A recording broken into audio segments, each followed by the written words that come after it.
Good morning. Good morning, ma'am. Good morning, classmate. So, paano mag-set up ng maglagay ng password sa ano? Is need mo muna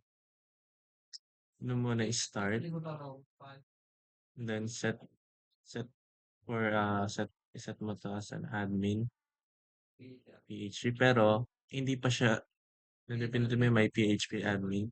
Kaso, ang ano dito is ayan, magaganto siya. So, ang kailangan mong gawin is, nakalimutan ko kasi i-start 'to. So, kailangan mo 'to i-start dalawa para gumana siya. Pero may kulang pa dito. Di mo siya mapapagana ng ganyan. So, kailangan mong gawin is pupunta ka sa config dito sa ano, yan. And then sa pinataas, and then dito sa my PHP admin config.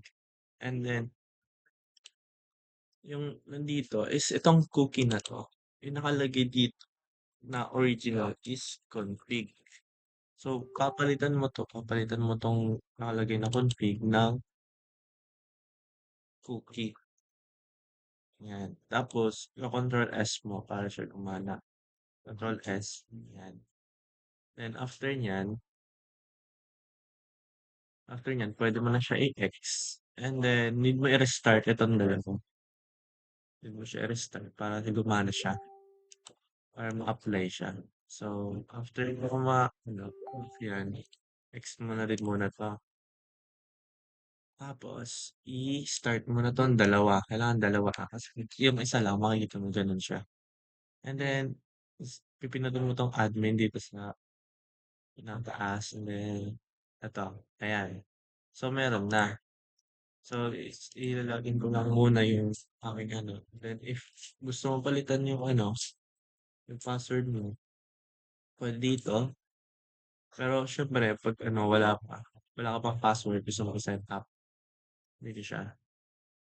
And then itong localhost, itong root localhost, itong password, dito ko siya pinalitan nung una.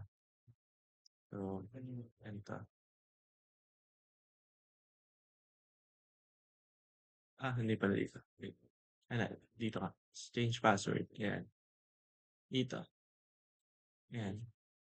Tapos pag gusto mo i-logout, logout. Ayan. Tapos ito na. Ayan lang.